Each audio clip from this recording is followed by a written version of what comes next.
Fala, meus amores, como é que vocês estão? Vídeo de hoje, fundos imobiliários que estão baratos, valem a pena ainda. E nós vamos falar por quê. Por que esses fundos valem a pena? A gente trouxe um conteúdo aqui completo, tá certo? Agora, Carol, você tem esses fundos na carteira? Eu vou comentar aqui os fundos que eu tenho. Lembrando, isso aqui a gente traz de um analista, né? Analistas que acompanham fundos imobiliários todos os dias, que estudam todos os dias, para que você aí saiba que a gente traz um conteúdo, não é para copiar, não é para você vir aqui e falar, não, todos esses fundos são baratos, eu vou comprar. Não é para isso, a gente traz um estudo. Então, vamos falar um pouquinho do cenário e no final eu vou falar se eu tenho esse fundo, se eu acho que vale a pena investir ou não na minha visão. Cenário, quarta-feira, Banco Central divulga a taxa de juros. O que o Copom decidiu? Manter a taxa em 13,75%, já era o esperado, tá certo? A expectativa é de corte de taxa em agosto, quando a inflação começa a controlar, e aí sim o Banco Central vai poder fazer esse corte, tá legal? Eu sei que tem empresários que pedem para baixar a taxa de juros, como a Luísa Trajano aí da Magazine Luiza, que fez a reunião pedindo, né, que ela baixaria os preços do produto, tal, mas não é assim que funciona, tá legal? A gente tem que ter um controle de inflação. Claro que a gente quer uma economia mais aquecida, a gente quer que as pessoas consumam, mas consumam com responsabilidade. E nesse momento em que o mercado vê essa expectativa de queda da Selic, não dá para deixar de fora a renda variável. Afinal de contas, baixar a taxa Selic, a gente estimula a economia começa a aquecer, as pessoas consomem e as empresas se favorecem disso, certo? Porque com a taxa de juros alta, muitas empresas acabam tendo problemas para pagar financiamento, para pedir empréstimo, enfim. Com essa expectativa, a gente tem uma questão da melhora da renda variável, né? E aí, o que acontece? Esse cenário ainda exige paciência? Sim. Ainda exige cautela? Sim. A gente tem que ver qual vai ser a posição política, fiscal, tributária durante todo esse governo, tá certo? Porque qualquer fala respinga nas empresas. Tem que saber separar ruído do mercado, que tem muito, né? Um blá blá blá, um blibli. Por exemplo, quando o Lula fala uma coisa, no primeiro momento você se assusta. No segundo você vê que não aconteceu nada. No terceiro você vê que não aconteceu nada. Você fala, opa, tranquilo, passou. Então, gente, tem que separar ruído do que é verdadeiro, tá legal? Agora, para os analistas, eles ainda estão de olho em alguns fundos. E estão de olho por quê? Porque eles sabem que esses fundos são, sim, oportunidades e tem oportunidade na bolsa. Então, gente, o que acontece? Com a taxa de juros, quem sentiu mais dos fundos? Fundo de tijolo. Por quê? Fundo de tijolo, quando a taxa Selic sobe, sofre, porque são shoppings, galpões, e as pessoas sentem mais para pagar, né?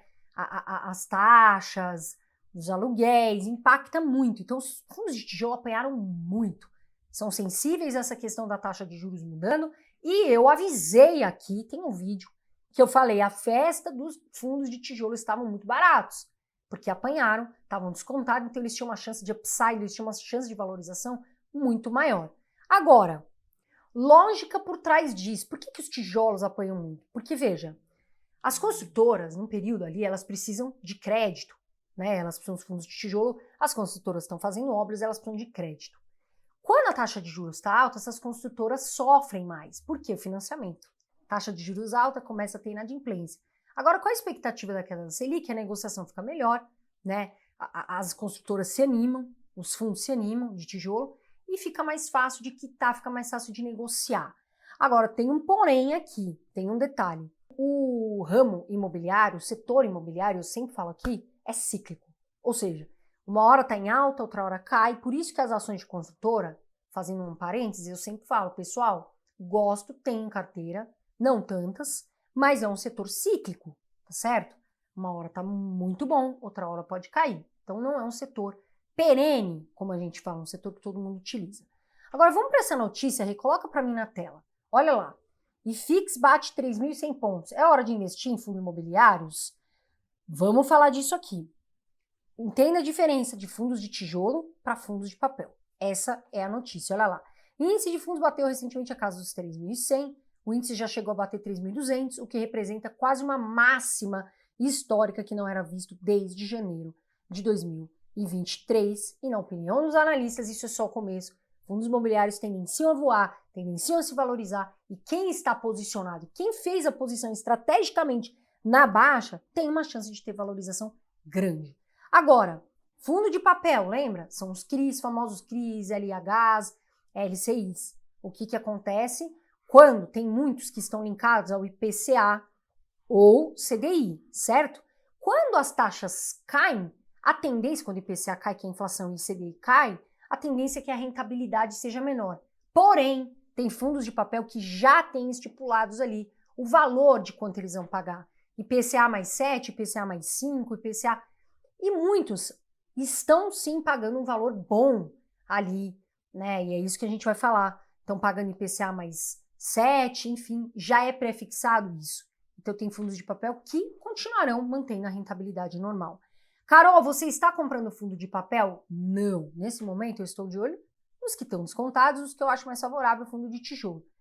Mas os analistas veem sim oportunidades no fundo de papel, tá legal? E o primeiro fundo imobiliário que a gente vai falar aqui é o KNSC11, lembrando que essa recomendação vem do Marx, que é excelente, analista-chefe ali de fundos imobiliários da Nord Research, que sabe muito, tá legal? O que ele fala aqui da recomendação aberta, inclusive? É um fundo de perfil de risco high grade, ou seja, tem mais risco, tá legal? Preste atenção aqui, mas ele busca uma maior rentabilidade, inclusive o que eu falei ali de CRIs, tá? Olha só, ele tem uma carteira de CRI com rentabilidade de IPCA mais 8% ao ano, ou seja, paga bem o valor do IPCA, inflação se estiver em 5 mais 8, que dá 13%, tá legal, pessoal? Então, olha lá. E lembrando, mais uma vez, é isento de IR. Fundos imobiliários, você investe, ganha aluguéis mensais e é isento de IR esses dividendos. E é por isso que é, sim, uma excelente alternativa de ter renda passiva, tá legal? Então, ele acha, sim, que o KNSC, devido a essa rentabilidade, vale muito a pena. E hoje o fundo está descontado, está negociando com mais ou menos 3%, ou seja, o PVP ali descontado, mais ou menos 3% de desconto. Então, para ele, vale a pena. Fora isso, tem a gestão do grupo Kinea, que é um grupo extremamente sólido, uma das maiores gestoras. Então, quer dizer, fundo muito sólido, olha lá. A parcela investida em CRIs com IPCA corresponde a 61,5% do patrimônio líquido e o resto em CDI, que corresponde a 42,5%. E aí, a gente vai para o segundo fundo imobiliário, mas antes, já que a gente está falando da Nord, já vou deixar aqui também para você, na descrição do vídeo tem um link aqui para você da planilha gratuita da Liberdade Financeira. O que é isso? Quero saber, Carol, para daqui 15 anos, eu quero ter uma renda mensal de 10 mil, 20 mil por mês. Quanto preciso economizar hoje? Hoje, a partir de agora, para que eu tenha essa rentabilidade lá na minha, né, daqui 10, 15 anos, rendendo 10, 20 mil por mês. É uma planilha gratuita, super simples de mexer, super prática e é de graça, tá, meu amor? Então, está aqui na descrição, é uma planilha da Nord, muito bem feita, tá na descrição do vídeo, gratuitamente, é só clicar e veja lá a sua planilha da liberdade, né, a planilha gratuita da liberdade, da independência financeira, que é algo que as pessoas procuram muito. E agora sim vamos para o segundo fundo, que é o BTLG11, que justamente é um fundo do BTG Pactual, que é uma instituição gigante, segura e que, na minha visão, faz uma boa gestão. Então vamos lá, olha lá. Esse fundo é um fundo do tipo tijolo. E o que as pessoas se preocuparam? Tinha muito lojas americanas, tinha lojas americanas ali posicionadas, a gente viu, né, infelizmente, que aconteceu esse movimento que a gente não esperava. Agora, para o Marx, que é o analista, né, ele fala assim, olha, entrou em crise, né, deixou de pagar o aluguel de alguns galpões que fazem parte da carteira, mas, gente, sai lojas americanas, vem outro, tá legal? Então, é um fundo que, na opinião dele, ainda tá valendo a pena, né, entrou nesse momento, mas não é um fundo para se jogar fora só por causa disso.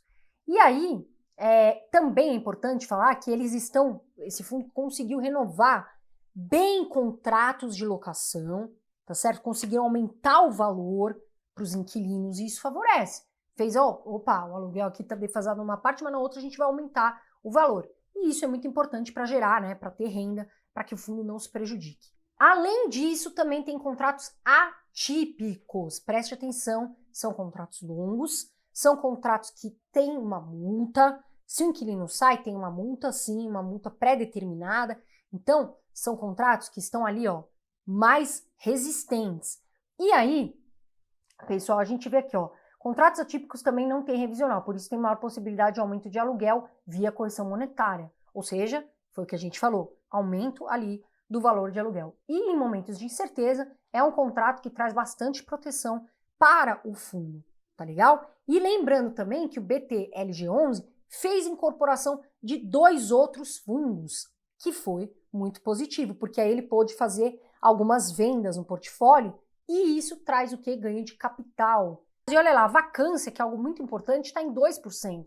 Ou seja, a vacância é pequena, não está vago praticamente. E isso é muito positivo para o fundo. Além disso aqui, pessoal, o BTLG11 também fez, aí incorporou 2 outros fundos. E isso fez com que ele pudesse fazer uma venda, né? Vendas no portfólio e ganhar capital nesse processo. Ou seja, então também tem muitos pontos positivos na visão dos analistas. Vale a pena ainda comprar esse fundo. E agora sim, terceiro fundo imobiliário, que é o HGRE11, é um fundo do tipo laje, tá certo? CSHG que faz aí a gestão. E por que está descontado? São lajes boas, lajes bem posicionadas, tá certo? O eixo ali Berrini Paulista e Faria Lima, que é um gigante aí que a gente tem em São Paulo. Os Faria Limers estão sempre ali engravatados de caminho. A galera ali tem grana, tem muita gente, tem dinheiro, então são lajes corporativas e as lajes apanharam muito na época da pandemia. Esse fundo é muito positivo, só que apanhou, tá descontado. Olha lá, né? Ele tem aí nos últimos meses, ele tá com uma certa vacância, mas a gente já vê gradualmente, aos pouquinhos, os inquilinos estão voltando, ele tá voltando, né, a ser ocupado. Então isso é muito positivo, isso traz lá na frente, quem investir agora, fala, opa, daqui a pouco a vacância acaba, daqui a pouco vem outros inquilinos, daqui a pouco o fundo começa a ganhar dinheiro e vai valer a pena. Tá barato agora. Escreve aí o que eu tô falando nesse vídeo, hein? Tá barato agora. Tô avisando. 43% descontado do valor patrimonial. Quer dizer, o fundo tá bem, assim, tá barato em relação ao que vale, tá, gente? Então, olha lá. E também tem discussões aqui de reciclagens no portfólio, ou seja, a gestão ativa ali vendo, né, outras lajes que também podem contribuir para ganhos de capital que vão ser distribuídos para quem? Para os cotistas, tá legal? Agora, eu falei para vocês que eu iria falar qual desses fundos eu tenho e eu vou falar agora para vocês que é o HGRE11. Eu tenho na carteira, eu gosto do fundo, eu comprei na baixa e pretendo comprar mais, porque ainda tá barato, tá certo, meu amor? Mas lembrando, não é recomendação de compra, tá certo? Aqui o analista falou, o analista da Nord, lembrando, tá aqui na descrição, a gente deixou um link, ó, maravilhoso para você, baixa a planilha gratuita, vai lá ver. Quanto que eu quero ter no futuro? 10 mil, 20 mil? E ainda passiva daqui a 10 anos? Opa, maravilha, minha aposentadoria. Quanto eu preciso economizar hoje? Isso é muito importante. Tá legal, meu amor? E comenta aqui embaixo comigo. Você aí tem algum desses fundos na carteira? Mas comenta, compartilha aqui nos comentários. Tem o HGRE11, tem o KNSC. Comenta aqui embaixo no vídeo. Tá legal, meu amor? Eu sempre falo, eu sempre vou falar. Voa Brasil, quem investe futuro agradece. Fiquem com Deus. Um beijo de luz e até o próximo vídeo.